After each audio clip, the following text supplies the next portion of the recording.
And coming up, the two Scottish soldiers missing in action for more than 100 years who have been finally buried today. Now, more than 100 years after they died, two Scottish soldiers who went missing in action during World War I have finally been buried in France today. Their families were able to be there after specialists managed to identify their remains. Cameron Buttle reports. Since dawn this morning, an honour guard has stood over the coffins of two Scottish soldiers killed in action in the First World War, missing for more than 100 years. Today their families are at their graveside, thanks to the work of specialist archaeologists and researchers. Stéphane Nagy runs the recovery unit for the Commonwealth War Graves Commission in France. He was called out when the remains of more than 100 soldiers were discovered during construction work in 2021. We find small pieces of casualties.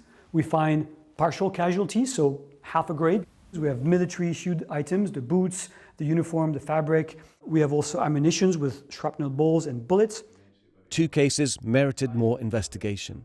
They were passed on to the Ministry of Defence's Joint Casualty and Compassionate Centre, better known as the War Detectives. So we'll use trench maps, we'll use war diaries, but it depends what they were found with. If they were found with an artefact that gives us a regimental name, that helps us quite a lot. War diaries, census databases, and finally DNA testing eventually led to positive identification.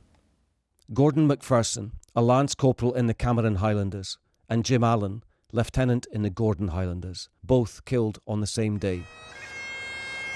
Today, a final tribute for two soldiers missing for so long, finally reunited with their families. I'm deeply moved by this young guy's life, so distant and far, and yet now so alive. I'm just really emotional, but in a good way, positive way.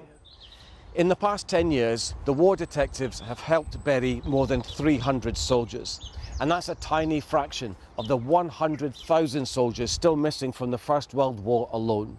But for the War Detectives, they say their work will never stop. Cameron Buttle, BBC News at Luce Cemetery.